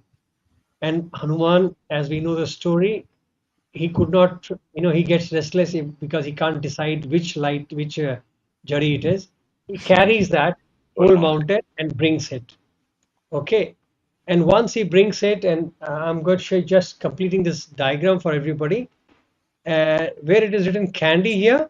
This is Mm. the area where the map starts. Here is the mountain where Ram is parked with his army, the mountain head. And next to that is, so which means this Dolukanda, it is written here. That is Mm. where the mountain is placed by Hanuman.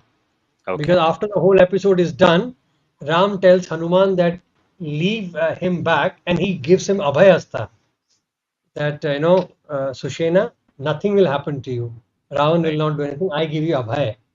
Mm. And then he says, as a gift and as a gratitude, put the mountain next to his house so that others can be benefited by him. Mm. So Dulakonda is a place next to his hut. So I presume the hut must be somewhere here, or his house, whatever we might call it, right? Mm. So interesting to get a little bit of geography in place to get a feeling that okay, Yeah. how the whole story has unfolded with them. Yeah. And so, okay, let's continue from here. That Sushena tells Hanuman about the location, and Hanuman then takes off. There are so many other stories, but what has been importantly mentioned is uh, this information also goes off to Ravan, and he immediately calls Kalanemi as another, I would say, chief or whatever Rakshasa. Is a master in deception and Maya, and he advises him to do something.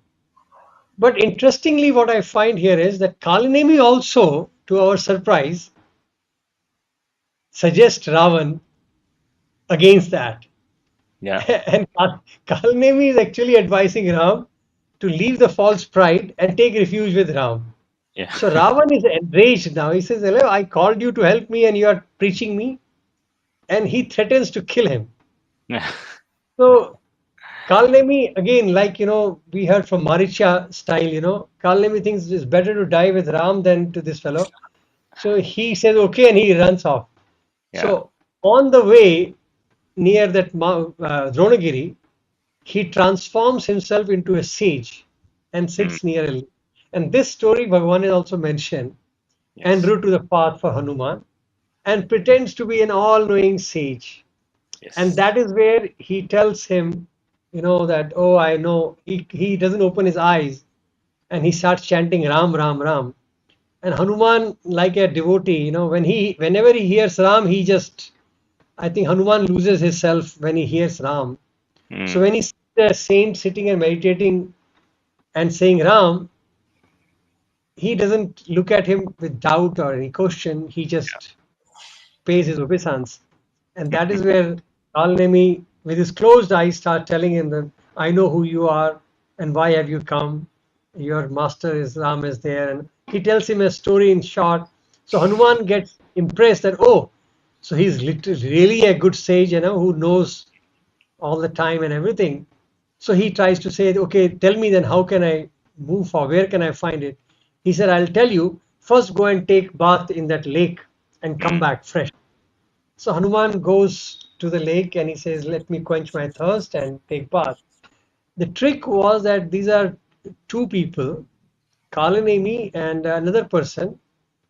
He had put them. He transforms into a crocodile, other person, and who is waiting for him in the lake.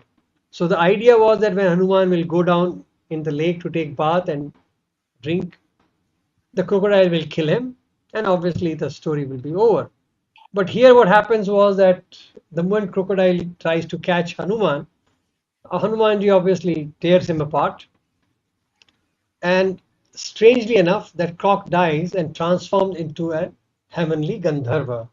Mm. Gandharvas are celestial beings. Yeah. For people who may not be aware, they are celestial beings who are usually connoted with music. They Yes. are Yeah. they are musicians, and he had got a curse from sage Durvasa that to become this for some reason, and then the liberation for him was that one day Hanuman will come and kill you, and that's how you will get liberation. Liberated. Yeah. So when he comes back and he tells Hanuman, my time has come, you have liberated me, and that's the curse I had. So now you have finished me from the curse. Now help this fellow also. That fellow who's sitting there is not a sage, he's Kalnemi. So he discloses. And Yeah. obviously Hanuman returns back to Kalnemi and he kills him also.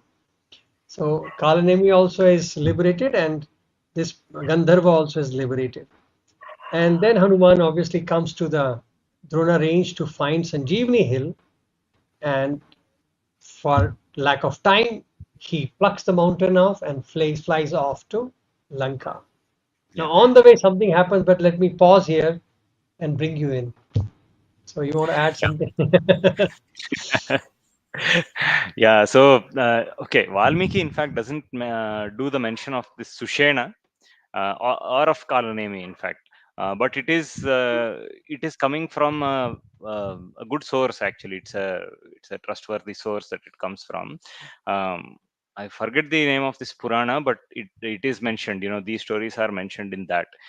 However, Sushena is mentioned in Valmiki Ramayana as Vanara.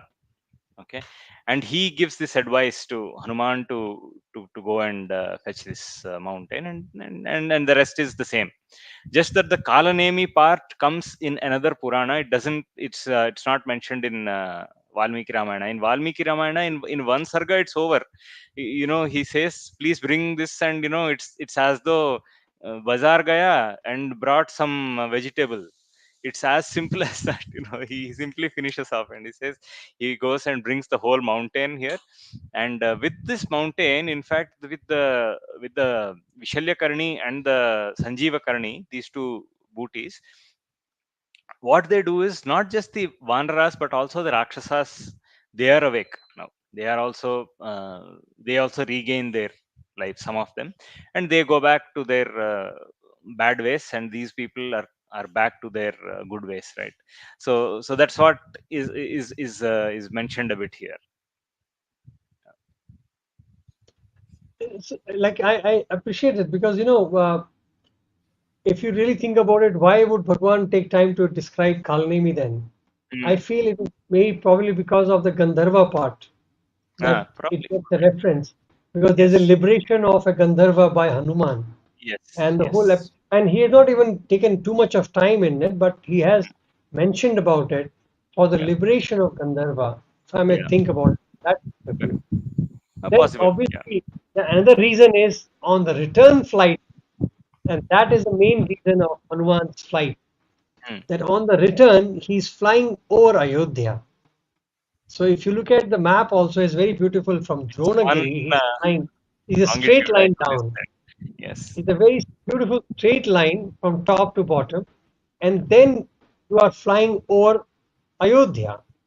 And that is where the story becomes interesting. That Bharat at that time is outside and he looks at this flying object and he gets a doubt that somebody flying so fast, and he get a thought that could it be a Rakshasa? And because he has that information now that there is the problem in Lanka, that Ram, so he feels that if it is let me finish him off here only. So he shoots an arrow, and because of which Hanuman drops down. And since Hanuman is continuously chanting Ram's name, and he falls down crying Rama, Rama. And Bharat hears the word Ram, and that disturbs him. That did I do a mistake? There's a realization that whom I have shot is chanting my Ram's name, and that pulls him. He runs to the Hanuman and picks him up, and he says, "Inform me, who are you?" And he repents for his hasty action. Mm. And that is a very beautiful, I would say, discussion between Bharat and Hanuman, both devotees. Yeah. Jagdish, I would like to spend some time here just to, maybe give you a little space here to talk about it.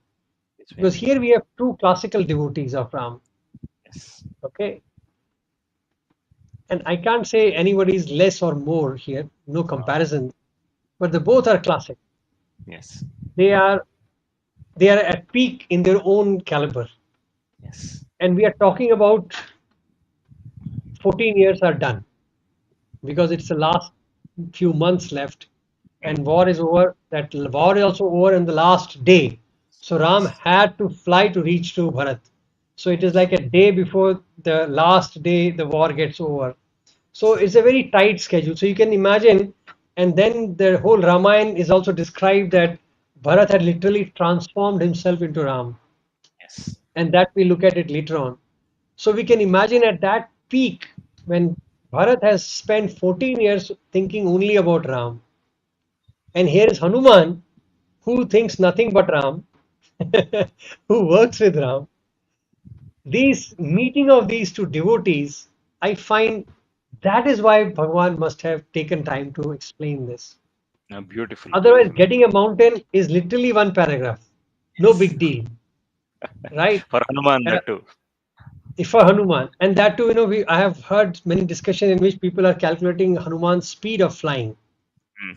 So it is like because the distance between Lanka point and the Dronagiri point, and they look at how fast he could have gone. So Yeah. I was getting into the discussion about it, and I was wondering, like, how we get intrigued by these information that Hanuman must have flown at around 750 kilometers an hour to reach there and then come back with a mountain with a heavy weight. So his flight must be. So you're looking at it like wondering, like, okay, is that the main point? Yeah. Exactly. Is that the main point that Hanuman had to fly that fast or slow or whatever? Yes. But look at Bhagwan's capturing that discussion between Bharat and Hanuman Yes. Yes. when We have. both of them are excellent, supreme devotees. Yeah. And what do they talk? One is chanting Ram, another is also chanting Ram. And when they fall, he says, I have done a mistake. Who are you? And he says, I am Ramduta. He says, I am also Ramduta. So imagine, I am a servant of Ram. One he says, Yes. I am a sevak of Ram, and he says, I am a Ramaduta, and here is the problem. And then Hanuman gives him the whole story, a snapshot of the Yeah. journey from what has happened. Yes. And Bharat is in full tears. He's got no words, and he is only begging for forgiveness. Yes. And there, interesting points. See, I find here the story, I wish it was depicted in the movies also like that, for generations to understand the power of word. Yeah. Bharat says, if he had adored Ram through thought, word, and deed, and not deviated from this path, let this Vanara be restored to his original health and strength. That is the word of Bharat. Yes. The purity level of Bharat, I was explaining that, after 14 years, obviously in continuous Rammay, but look at the power of Vachan. Mm. Bharat says, Totally. and I repeat these words, and I wrote it down because of that reason. He says, if he had adored Ram, if I have adored Ram through thought, word, and deed, and not deviated from this path, Yeah. let this Vanara be restored to his original health and strength. Wow. Wow. And instantly Hanuman regains. See that. So, there's a story that Hanuman is hurt and Bharat, no hurt and all that. Obviously, who can hurt Hanuman? Yeah. And imagine Hanuman, who could control anything. Can he be shot down by arrow? Arrow, yeah. So these are all undercurrents. See, that is why I always say that whenever I read Avatar Gathas, I'm always forced to look at these undercurrents that which Right. are extremely contradictory. Like how can Hanuman be dropped by an arrow? Correct. Who can't be And even harmed by a Brahmastra? Brahmastra. How can anybody just shoot an arrow like that and Hanuman will come down? Yeah.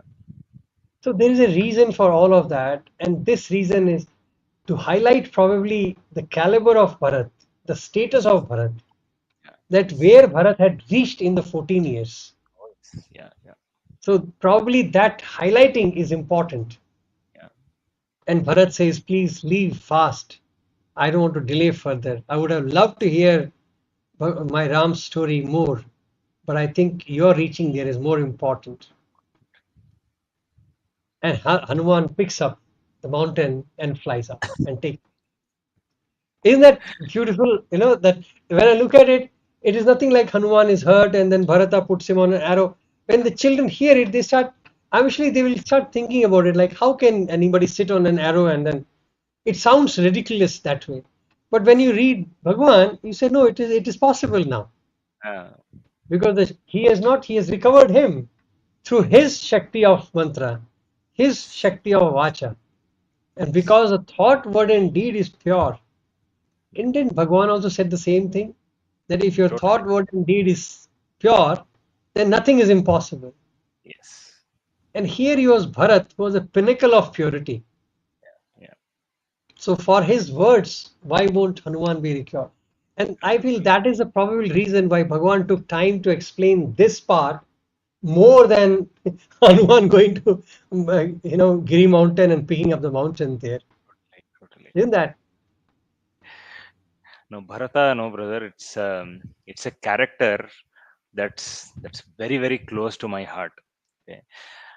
You Very good. read Ayodhya Kanda. Um, my eyes tear up. Even now that this is one character. He's not even in Ayodhya. He's somewhere in his mama's place, which is Kekai Rajya, close to Kashmir. There he has been there for quite a long time, and he's called that, but there are clear instructions from Vasishtha that do not inform him about the demise of either Dasharatha or about Rama going to the forest or so on and so on. Okay, but he has this premonition. So he suddenly says there is something wrong, and the previous 2 days it seems he doesn't eat properly, doesn't enjoy his comforts. His He has a premonition that something is wrong, and then this is the situation in which he's brought, and he's given this shocking news that Rama has gone to the forest and his father is no more. This Bharata, then he goes with the whole army to bring Rama back to the Chitrakuta mountain. He goes there, and not there is not one soul that doesn't doubt his intention. Okay, everybody doubts him. So everybody thinks he's going with such a big army to Rama to finish him off. Okay, so nobody knows his pure intention.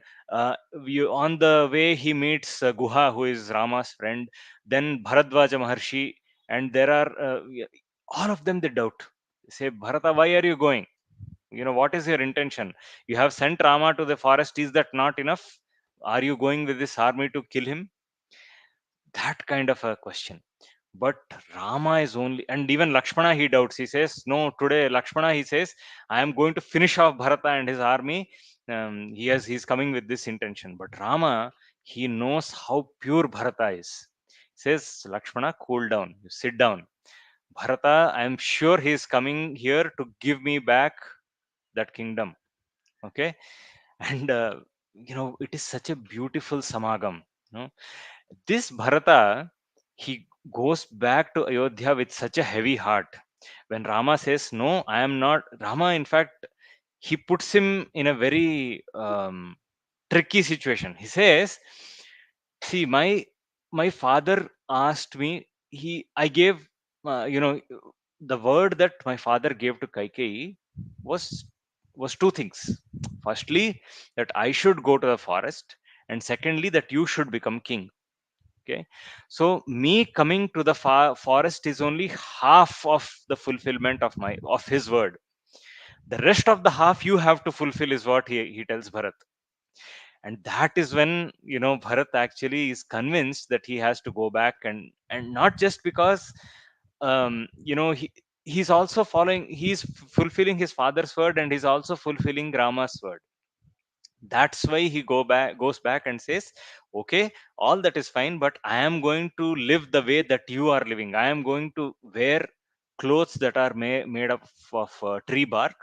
I am going to eat the same kind of food that you are eating, and I am going to sit down on the ground in Nandigrama in an ashram, and I am going to take the kingdom ahead from there. That is the kind of bhakti that Bharata has. You know, in the end, he submits back to Rama. When in fact, the point that you mentioned, right, that um, Rama is in a hurry to go back, because Bharata says that after 14th year, even if you are not back for one day, I am going to leave this body. That's what Bharata says. And to fulfill that, with that pressure in mind, Rama says, I have to go back. That is the pressure on Rama here. So that Bharata, you can compare and contrast in within characters that are there in Ramayana itself. You look at look at Vishwamitra Maharshi. The way he became Brahmarshi, okay, is by thousands of years of penance. He goes to an extent, he falls down, he goes to another level, he falls down again, he goes to a next peak, he falls down, and so on. That is Vishwamitra's tapas. It is also very, very exemplary, and great tapas that everyone has to really imbibe that way, right?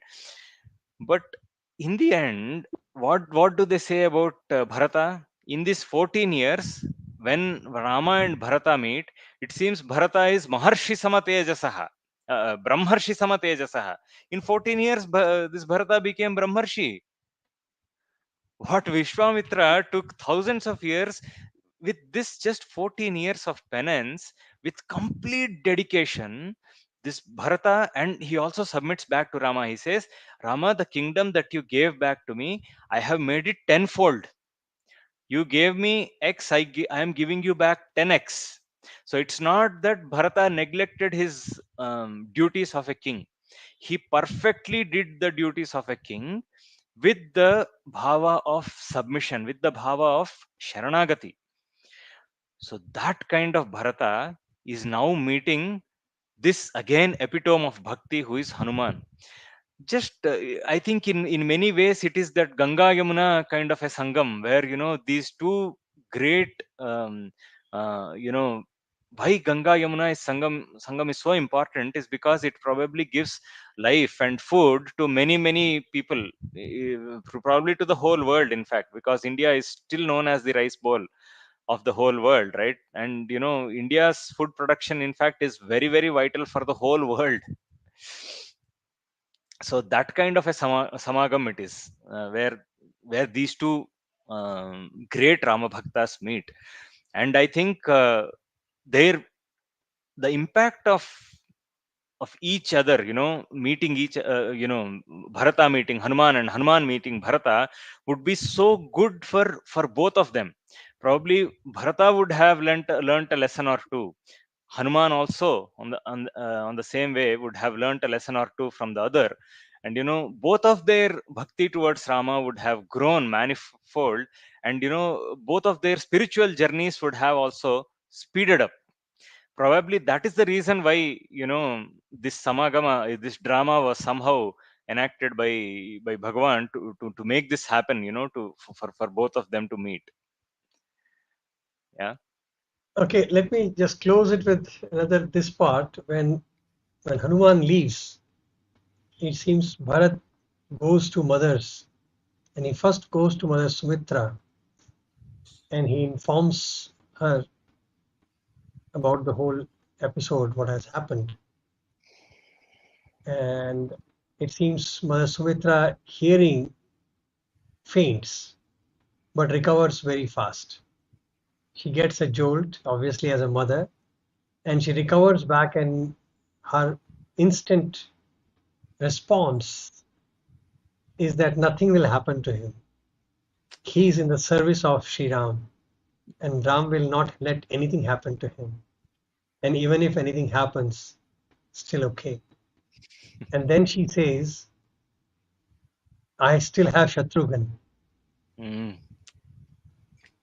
And she commands, she says, Shatrughan, I think Ram needs you. So another, I would say, towering example of sacrifice and love, Sumitra. that Mother Sumitra feels that no, Ram requires, if one son is down, I have another son. And she immediately tells Shatrughan to leave. But Bharat stops him. Bharat says, that is another example, I would say, of Bharat, who has epitomized Ram completely. He says Ram won't approve of it. Yes. It's like Ekatma Bhav is so much, that oneness is Yes. so much, that Bharat is saying that Ram will not like it. It is not part of the Maryada. Mhm. If I send him some support, help, Yes. it will cross the line and Ram will never approve of it. Yes. And knowing my Ram, he does not need anybody. Yeah. He alone is enough, in fact. One is enough. So he stops him. What do you say about this beautiful part? Sumitra. Another beautiful character is Mother Sumitra. I would say. I wish we Totally, had more literature on her. We don't totally, have much. totally. So We are again, in very. the yeah. I'll just take 2 minutes. Yeah. Um, in the Ayodhya Kanda again that I am reading right now, right? When so in fact the discussion between Mother Kausalya and Rama goes on up to about 3 4 sargas. Okay, so she tries to convince him that no, this is not the right thing to do. You do not go to the forest, or if you decide that you are going to the forest, take me with you. So all these things Mother Kausalya says, and it takes some time for Rama to convince him. But the moment Lakshmana and Bharat and Rama, they tell Mother Sumitra, you know what Mother Sumitra says? She says, Ramam Dasharatham Vidhi, Mam Vidhi Janakatmajam. You know what it means? It means l- you should know Rama as Dasharatha. You should take Rama to be your father, Dasharatha. And you should see me in Mother Janaki. You should see me in Mother Sita. Just like you serve your parents here, in the forest you serve them. This is the word she uses. Arey, what a character, full of, there is not an iota of doubt in her mind that, this is and she also goes on to say, to give Rama that confidence that, do not worry, I'll take care of your mother here. I'll take care of your mother and your father also. Because at that time still Dasharatha is alive. She says, I will take care of them both. You don't worry. We will take care. Okay. So that kind of mother Sumitra is. She has she has not an iota of desire in her, that, just now, there is a political turmoil going on. One lady, one of the queens, she has pushed her umidwar, her son, as the um, heir apparent, right?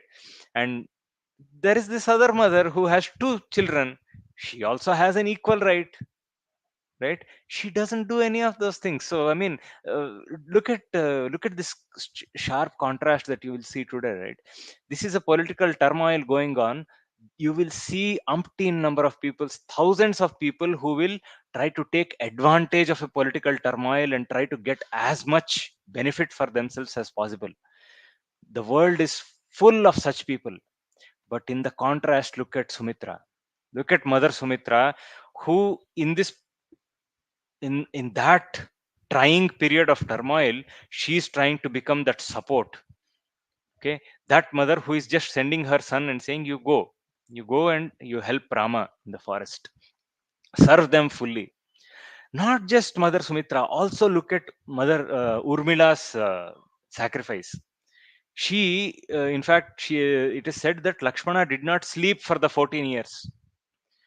Valmiki Ramayana, etc., they say he did not sleep at all for those 14 years. And his sleep was given off to his better half, which is Urmila, who took over that rest part for him. And, uh, that's how this became a balance, is what they say. How Yeah, that. sleep could be transferred to somebody else, that's only yogic practice. But yeah, bhaiya. But here also there is a statement, right, in which I don't know where I've read it. It seems they say that it is Ram's, Sumitra only. Mother Hmm. Sumitra makes a statement. He says no. And no, somebody said that since Lakshman has not slept for all this time, Ram is letting him rest. Okay, Is okay. an excuse. I think this is a very beautiful expression, way of That's saying that it is also a game of Ram. Otherwise, this fellow will never rest. So he's telling, okay, now the excuse has come, so you take a rest, take a break for some more time, and nothing will happen to you. So it's a very interesting part, like how, the whole episode is. But look at in this small episode also, how many people, are brought up for, and yeah. what a beautiful devotions are highlighted. One is Yes. of Bharat, the liberation of the Gandharva, Yeah. and then you meet Sumitra mother's approach, and Yes. Shatrughan says, "I will go," and then Bharat says, "No, you should not." So look at everybody here is in that frame, and Bharata's word is supreme, Yes. and he reminds that I'll wait for that, and that's it. So here Bharat Lakshman reaches there, and there another drama is unfolding. But I think the time is over, so we'll continue this beautiful discussion next week, hopefully. There, when Hanuman is not come, and they are all waiting anxiously for Hanuman, and how Ram is holding that fort of drama there, Hmm. and how he's describing Lakshman and he's praising him, and all that is happening. So probably we'll look at that part of Sri Ram's drama on that side, and Yeah. Hanuman's arrival there, and how it unfolds there. But I found, let's all pray and think about this beautiful journey and look at how, let's contemplate on Bharat. I would say Bharat, Sumitra, one of the beautiful characters in Ramayana, who Totally. have Totally. epitomized Ram so much that Bharat became Ram, Yes. and Mother Sumitra was certainly an epitome, a mother of sacrifice and love. Yes. Any final words, Jagdish, before we close for today? Yeah, I'm also looking forward to the next episode, right? Where we will also probably do this battle between Lakshman and Meghnath, right? Yes, Because that's it's a very beautiful episode where a great truth comes out. I will not reveal it now, Oh, but I'll keep it. I'll keep the suspense for the other episode. But that is excellent. such a truth which brings out the the crux of the whole Ramayana, and um, what is most important, and why many of these spiritual practices are given in the way they are given. That kind of brings it out. So watch out for it. Wait Let's for it. let, let's wait for the next week then. Thank you. Sign off, everybody. This Right on. episode will be on the channel, so please feel free to watch, share, and enjoy. Think of Bhagwan. Sai Ram, Sai Ram, everybody.